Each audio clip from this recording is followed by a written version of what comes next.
سلام، به بحث ویژه از شبکه 3 خوش آمدید. در این برنامه آقای جارالله منصوری وزیر پیشین انکشاف دهات افغانستان را با خود داریم. آقای منصوری به برنامه خوش آمدید. سلامت باشین. تشکر از شما. سپاس. آقای منصوری، به عنوان پرسش اول از اینجا آغاز میکنیم، اینکه شماری از کارشناسان اعتقاد به این دارند که حکومت افغانستان در طول 10 سال که در واقع با مؤلفه های جدید شکل گرفته یک حکومت مصلحتی بوده. میشه اشاره بکنن دلیل وزیر شدن شما در چارچوب حکومت چی بوده؟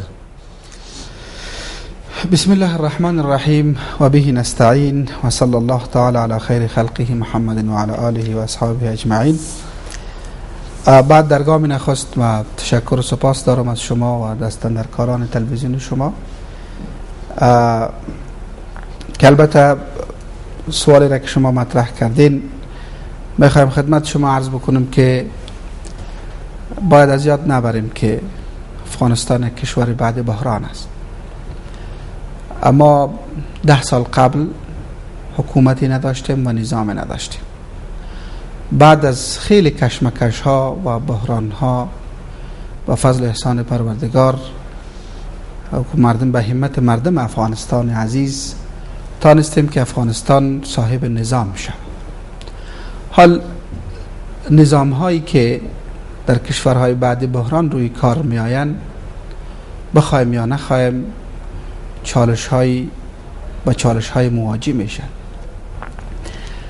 البته از یاد نبریم که نظام کنونی افغانستان یک افغانستان آباد، یک افغانستان مرفه و یک افغانستان مترقی را به میراث نگرفت.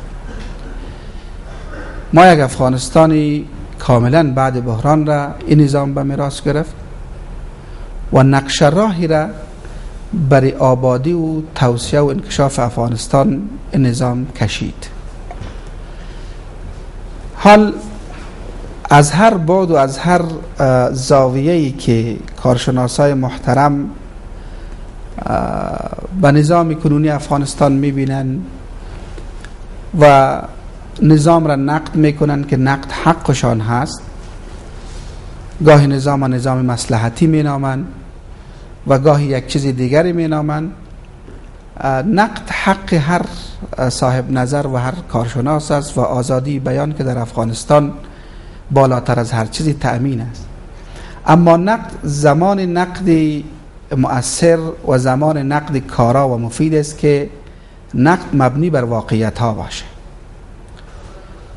ما خدمت شما عرض بکنم که ما یک جوانی مهاجر در پاکستان در دورانی که افغانستان نظام و حکومت نداشت که تمام سختی های مهاجرت را با روح روانم لمس کردیم، با تمام سختی ها در دیار هجرت در پاکستان درس خواندیم و بعد از این که در افغانستان حکومت روی کار آمد، نظام آمد و ما به عنوان و شخص خود ما به عنوان یکی از جوانهای تحصیل کرده و فارغی از کشوری همسایه که به افغانستان آمدیم، با علاقمندی تمام، با وطن دوستی تمام در چوکات حکومت افغانستان از سطح یک مدیریت مصروف کار شدیم. البته ما میخوایم خدمت شما عرض بکنم و در پایان باز به این فیصله برسیم که مصلحتی بودن چه تعریفی داره و عدم مصلحتی بودن چه تعریفی داره. اگر وزیر شدن ما مصلحتی باشه و شما از خلال بحث ما پیدا کردیم که ما بروی مصلحت ها وزیر شده بودم، باز حق دارن بگوین که این نظام مصلحتی بوده. ولی اگر وزیر شدن ما به اساس شایستگی و تلاش و پشتکار خود ما بوده، باز در اون صورت باید بگوییم که کارشناسای محترم در کارشناسی دقت لازم به خرج بودن. ما در پاکستان زمانی که در کمپ‌های مهاجرین به عنوان مهاجر زندگی میکردیم که حکومت و نظام نداشتیم، احساس میکردیم که بی‌صاحب هستیم. کسی که ملت نداره، حکومت نداره و نظام نداره، هیچ چیز نداره. به همون خاطر هر نوع تحقیر و توهین و در حق مهاجرین و در حق ما که در اونجا بودیم روا داشته میشد.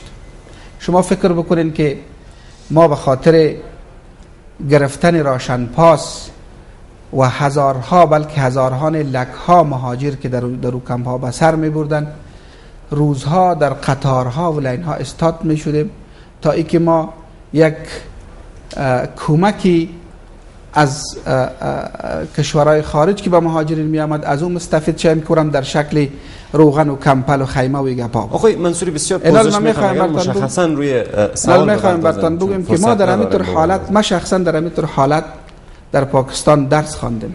بعد از اینکه آمدیم در افغانستان در وزارت عدلیه به حیث مدیر تکنیک ترانسپورت ایفای وظیفه کردیم. شما دقت کنید که ما بعد از اینکه فارغ شدیم از پانتون آمدیم از بست شاید هم هشتم که مدیریت تکنیک ترانسپورت است یا بست چهارم والله اعلم که می بستش یادم رفته که کدام در شامل کدام بست میشه، یعنی ما از بست مدیریت تکنیک ترانسپورت به کار شروع کردیم. بعد سکرتر وزیر عدلیه بعد از یک مدت خدمت در مدیریت تکنیک ترانسپورت وزارت عدلیه، ما سکرتر وزیر عدلیه دور انتقالی یک مدت کوتاه مقرر شده. بعد از او با اساس توانمندی ها و یک سری چیزایی را که وزیر عدلیه وقت در ما سراغ کرد، ما را به عنوان وزیر عدلیه به عنوان مشاور وزیر عدلیه در بست فوق رتبه پیشنهاد کرد. ما دور انتقالی را در وزارت عدلیه به حیث مشاور وزیر عدلیه در خدمت ملت خود بودیم، در تصویب قوانین و در ترجمه قوانین و در یک سری مسائل مربوط به وزارت عدلیه که مربوط به دفتر وزیر بوده کار کردیم و افتخار میکنیم که وزیر عدلیه همون وقت خیلی راضی بوده و ما در همون وقت به تقدیرنامه های نه تنها از شخص جواد مآب رئیس جمهور افغانستان تقدیرنامه های را گرفتیم، بلکه در همون وقت که حکومت ایتالوی ها مسئول پروسه اصلاحات عدلی و قضایی بودند و در این پروسه ما کار میکردیم، چندین تا تقدیرنامه از حکومت ایتالیا هم شخصا ما گرفتیم. بعد از این آمدیم به اداره ملی حفاظت محیط زیست. البته یک وقفه‌ای که تا آمدن ما با اداره ملی حفاظت محیط زیست بود، در چوکات مؤسسات ملل متحد کار کردیم به عنوان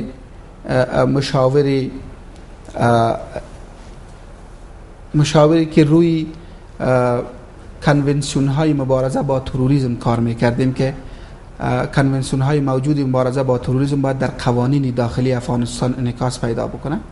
بعد از یک مدت کوتاهی که در این بخش کار کردیم رفتیم به اداره ملی حفاظت محیط زیست. از اداره ملی حفاظت محیط زیست رئیس دفتر اداره ملی حفاظت محیط زیست بودیم، باز مشاوریت اداره ملی حفاظت محیط زیست به عهده داشتیم، باز معینیت اداره ملی حفاظت محیط زیست به عهده داشتیم. در همین مدتی که در اداره ملی حفاظت محیط زیست ما خدمت میکردیم، نقش مهمی در تصویب قانون محیط زیست، مقررات محیط زیستی، تحلیل و ارزیابی اوضاع محیط زیستی افغانستان، بحران محیط زیستی در کشور، بحران محیط زیستی در منطقه، بحران محیط زیستی در جهان، سری مسائل کار کردیم و در پهلوی از این کار عمده‌ای را که ما انجام دادیم ایجاد کمیسیون انرژی اتمی افغانستان بود. با اساس هدایت شخص جواد مآب رئیس جمهور کشور، وزیر ریاست رئیس عمومی اداره ملی حفاظت محیط زیست جواد مآب شهزاده مصطفی ظاهر که هنوزم رئیس اداره ملی حفاظت محیط زیست هستند، با همکاری استاد بزرگوار پوهان نظیفی که یکی از متخصصین فیزیک اتمی است در افغانستان، با همکاری از اینا ما کمیسیون انرژی اتمی افغانستان کار کردیم روی ازی. امروز کمیسیون انرژی اتمی افغانستان به عنوان یک واحد بودجه‌ای در چوکات دولت عرض اندام کرده و کار میکنه. البته وظایف کمیسیون یک بحث جدا کار داره و ما فعلا چون که مسئول کمیسیون نیستم نمیخوایم که با وظایف از تماس بگیرم، چون مسئولین کمیسیون میتونن. اما این کمیسیون به خاطر ایجاد شد که اقلا ما نقطه آغاز داشته باشیم در استفاده صلح آمیز از تکنولوژی هسته‌ای در طبابت و زراعت و صنعت و حفاظت از محیط زیست. اینمی کارکردها بود، اینمی یک سفری بود که از سطح یک مدیریت ما شروع کردیم تا معینیت اداره ملی حفاظت محیط زیست رسیدیم و یک روزی من در دفتر خود ششته بودم و مصروف کار خود بودم که از بزرگا برای ما پیام آمد که یک دفعه شما خواسته شده. وقتی که من به دفتر از اونا رفتم اونا برای ما گفتن که ما شما را کاندید وزیر دادیم برای انکشاف دهات. میشه اشاره بکنین کی بزرگان کیها بودن؟ از ریاست جمهوری، از اداره امور اسنادای ما را خواستن، از ریاست جمهوری ما را خواستن که ما رفتیم معاون اول ریاست جمهوری جهاد ماب مارشال محمد قاسم فهیم اونجا بودن. در دفترشان گفتن که جهاد ماب رئیس جمهور کشور، شخص جهاد ماب رئیس جمهور کشور و ما معاونین ریاست جمهوری شما را به عنوان کاندید وزیر و انکشاف دهات پیشنهاد کردیم. حالا شما ببینید که ما یک مأمور عادی، یک آدم مهاجری، یک مهاجر افغان که بعد از اینکه کشورم صاحب نظام شده، کشورم صاحب حکومت شده، آمدیم در چوکات حکومت خود از مدیریت تکنیک ترانسپورت شروع کردیم تا معینیت اداره ملی حفاظت محیط زیست رفتیم. در معینیت اداره ملی حفاظت محیط زیست رئیس جمهور کشور، معاون رئیس جمهور کشور، معاون رئیس جمهور وقتی کابینه را میسازند مرام به عنوان یکی از کاندید وزرا پیشنهاد میکنن، در حالی که نه ما قبلا برای وزارت با اینا رابطه‌ای داشتیم، نه خواست وزارت داشتیم و نه هیچ چیزی هم.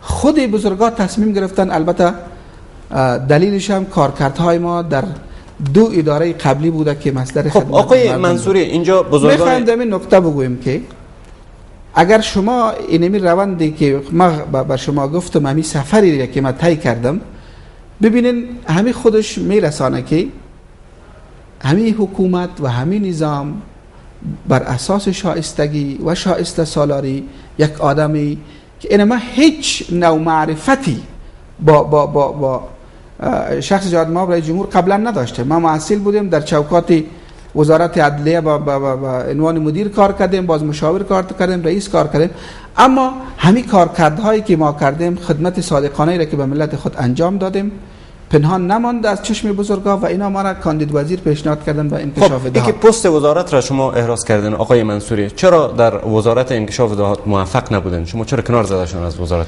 نه، ما در وزارت احیا و انکشاف دهات خیلی موفق بودم الحمدلله. شما چرا ما کارکرد ما در وزارت احیا و انکشاف دهات با مطبوعات افغانستان در قدم اول مثل آفتاب روشن است، بعد به پارلمان افغانستان و بعد به مردم افغانستان و بعد به خودی بزرگای ما جهاد ماب رئیس جمهور کشور، معاونین رئیس جمهور کشور، به همه از اینا کارکرد ما معلوم است و امروز هم بزرگای ما با موفقیت ما در وزارت پس چرا کنار زده شدن آقای منصوری اگر اینجا مشخصا اشاره بکنید؟ البته خدمت شما عرض کنم که می خدمت به وطن مثل ازی است که آدم عبادت کنه. عبادت شما چی در صف اول نماز بکنین چی در صف دوم نماز، برای ما همینطور یک معنا داره. یعنی برای ما چیزی که مهم بوده که ما در 3 اداره مهم کشور، در 2 اداره قبلی در حد معینیت و ماموریت به مردم خود خدمت کردیم و در وزارت انکشاف دهات در سطح وزارت که ما در صف اول نماز میگم، یعنی ما وزیر که بودیم به من در صف اول نماز بودیم، ولی نمازگزار کلش در یک مسجد یکسان مقایسه میشوند. در نظام ها و در حکومت ها پس شدن و برکنار شدن و دوباره مقرر شدن این روند عادی و معمولی است. میشه که دلیل کنار زدن شما را اینجا مطرح بسازن؟ شما را به این عقیده هستن که یک نوار صوتی که از شما بیرون کشیده شده بود دلیل کنار زدن شما همون موضوع بوده یا کدام موضوع دیگه در کار بوده؟ نه، من خودم هم دلیلی از این نمیفهمم، اما ما چون خودم مأمور دولت احساس میکنم و خودم مکلف به رعایت از اول الامر کشور میدانم، زمانی که برای ما گفتن که شما مقرر هستین، ما برشان گفتم که سمعا و طاعتا به سر چشم. و زمانی که گفتن که شما برطرف هستین، بازم برشان گفتم که مأمور اطاعت پذیر است، چرا اطاعت اول الامر هم صبغه شرعی داره و هم ما از نگاه شرعی مکلف به اطاعت از اول الامر هستیم، هم از نگاه قانون اساسی افغانستان رئیس جمهور افغانستان صلاحیت مقرری و عزل وزرا را داده. پس شما نمیدونید که دلیل حذف شما از چوکات وزارت چی بوده؟ من شخصا نمیدانم که دلیل، ولی هیچ نوع دلیلی هم زمانی که ما با بزرگا صحبت کردیم برای ما گفتن که موثریت شما در یک جای دیگه بیشتر است. ما تشخیص کردیم و یک جای دیگه شما را مقرر پس موثریت شما در وزارت احیا و انکشاف دهات حتما محسوس نبوده آقای خیلی محسوس بود منصوری؟ چی بوده؟ مثلا اشاره بکنید چه فاکتای از موثریت شما در وزارت انکشاف دهات بوده؟ در وزارت احیا و انکشاف دهات به سراغ مردم خود در قریه افغانستان رسیدم. ما نخواستم که مردم قریه افغانستان به دروازه ما بیاید به عنوان وزیر و ساعتها و روزها پشت دروازه ما منتظر بمانند. ما خودم مسئول دانستم و مسئول بودم در او وقت. هم مسئولیت ملی ما بود، هم مسئولیت دینی ما بود، باز مسئولیت ملی ما که ما به قریه مردم افغانستان برم و از نزدیک مشکلات مردم بررسی بکنم و ببینیم که چی مشکلاتی وجود داره و شیوه های رفع این مشکلات چگونه باید در پیش گرفته شود. البته توسعه روستایی قبل از اینکه وارد بحث توسعه روستایی شوم، یک بحث جامعه شناختی روستایی خیلی مهم است که باز هم این فرصت کفایت نمیکنه. مردم افغانستان از قریه افغانستان، از ولسوالی افغانستان و از ولایت افغانستان لله الحمد از ما راضی هستند. این رضایت مردم ما هم کتبی با خود اینجا شما ادعا دارین که شما در وزارت انکشاف دهات افغانستان موثریت داشتین و مردم هم رضایت داشته. اینجا باید سر موضوع دیگر شک کرد که اینجا بزرگان افغانستان نخواسته یک آدم موثر در چارچوب وزارت احیا و انکشاف دهات افغانستان را تحمل بکنند. ما بازم برمیگردم به همون گپ خود که لزوم دیدی بزرگا هر چیزی که باشه ما به عنوان مأمور باید او را بپذیریم. اما من خدمت شما برای موثریت خود یک دلیل بیان میکنم، چرا هر امر به دلیل اثبات میشه و باز شما حق دارین دلیل ما را نپذیرین، پشت فکت ها و پشت مسائل بگردین که او اثبات کننده ای بیان ما باشه و ای دلیل ما باشه. ببینید ما وقتی که برای رأی گرفتن به پارلمان افغانستان رفتم و از مردم افغانستان و از وکلای منتخب مردم افغانستان طالب رأی شدم، برای ما اولین افتخار امی بود که در پشت استیج پارلمان استاد شدم و خط مشی خدا راجع به توسعه روستایی با نمایندای منتخب افغانستان میگفتم. اینجا ما وقتی که در اون پشت استیج قرار گرفتم یک خاطره به یادم آمد و او خاطره زمان هجرت و دربدری و بیچارگی بود.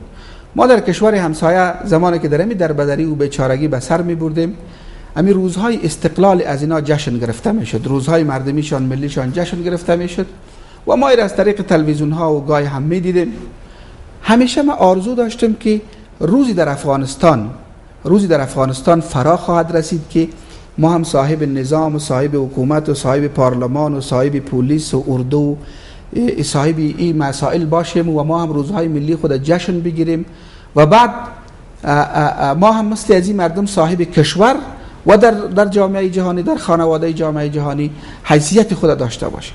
اما روزی که ما در پشت پارلمان استاد شدم و خدای خدا شکر کردیم که خدایا آرزویی را که ما در اون وقت داشتم تحقق یافته، آل خداوند ما به تو و به مردم خود یک تعهد میکنم و تعهد ما در امو پیش روی وکلای پارلمان به مردم افغانستان ای بود که ما گفتم وکلای محترم پارلمان افغانستان، ما اینمیالی که کاندید وزیر و وزارت احیا و انکشاف دهات هستم، هیچ چیزی ندارم، نه موتر شخصی، نه خانه شخصی، نه هم در هیچ بانکی کدام پولی ذخیره، نه هم کدام کمپانی تجارتی. فقط 2 خانه گلی از پدر در ولایت تخار دارم که اونم بین برادرها و همشیرها تقسیم است. دیگه هیچ چیزی ندارم و زندگی هم که تا حال پیش بردیم از امی وظایف سابقم بوده که معاش گرفتیم و زندگی کردیم، هیچ چیزی ندارم. ولی زمانی که من در وزارت انکشاف دهات داخل شدم، اگر رأی اعتماد شما را گرفتم و در جریان وظیفه یا بعد از وظیفه ما صاحب موتر و صاحب لندکروزر و صاحب قصرها و صاحب آرگاه و بارگاه شدم، مردم افغانستان بدانند که ای از معاش پیدا نمیشه، از حلال امکان نداره، ای از خیانت میشه. ما خیانت کردیم و مردم افغانستان سخت حساب بگیرن.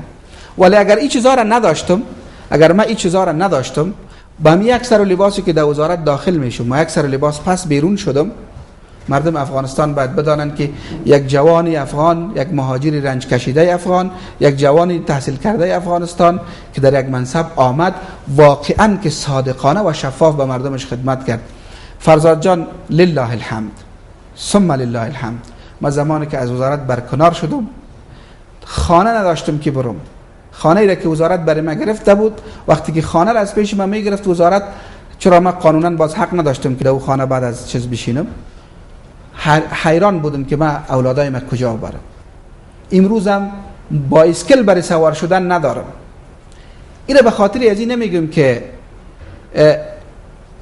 ما خود تبریه بکنم. منصوری اینجا فاکتی که بر آدم پیدا میشه است که با توجه به ادعاهایی که شما حالا دارید نشان میده که شما یک آدم صادق بودین و از طرفی هم تجربیات کاری که داشتین، آدم کارکن بودین.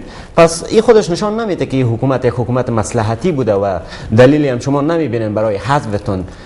چی دید دارین به ارتباط؟ خب ما همین کلمه مؤثریت خود براتون بگویم که مؤثرترین آدم کسی است که صادق به خدا باشه و به وطن باشه و ما لله الحمد در عمل این صداقت و این شفافیت ثابت کردیم.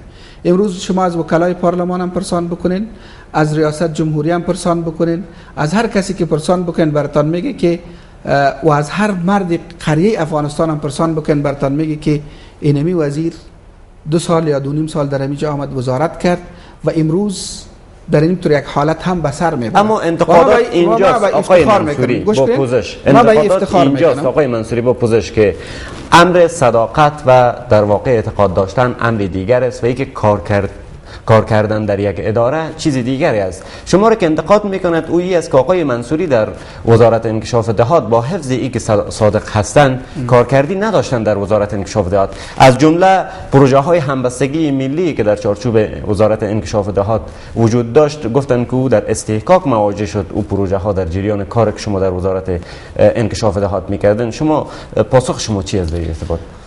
لله الحمد بهترین رابطه را با بانک جهانی که تمویل کننده برنامه همبستگی ملی بود ما داشتم و برنامه همبستگی ملی طوری دیزاین شده بود و طوری پیش می رفت که یک سیستم بسیار منظم داشت. دونرها نمیتونستن و حالی هم نمیتونن که آن چیزی را که به برنامه همبستگی ملی تعهد کردن او را توقف بدن، چرا این یک روند، یک سایکل و یک قسم دیزاین شده که باید برنامه همبستگی ملی تا پایان عمرش پیش بره. ما در جریان در دوران وزارت قبل از ما برنامه همبستگی ملی دارای 700-800 میلیون دلار مصرف کرده بود در 5 سال قبلی. با آمدن ما در وزارت برنامه همبستگی ملی برای 7 سال آینده دارای 1.5 میلیارد دلار بودجه شد، 2 برابر اضافه از بودجه قبلی. شما این را مؤثریت میدانین، کارایی میدانین یا عدم کارایی؟ این قضاوت به دست شما. تمامی برنامه‌های وزارت احیا و انکشاف دهات که دارای 5 برنامه ملی است، از نگاه بودجوی همه 2 برابر بودجه‌شان اضافه شد. بهترین رابطه را با UNDP که تمویل کننده یکی از برنامه‌های دیگری ما بود ما داشتیم. برنامه همبستگی ملی و سایر برنامه‌هایی که در وزارت احیا و انکشاف دهات است طوری اینا تنظیم شدن که دونرها و کمک دهنده ها مجبور هستند و این برنامه‌ها پول بتن، به خاطر ازی که در چوکات حکومت افغانستان یگانه وزارتی که دارای مکانیزم و سیستمی شفاف مصرف کمکات وزارت احیا و انکشاف دهات. سپاس آقای منصوری. به بحث ادامه میدهیم اما پس از یک میان برنامه کوتاه.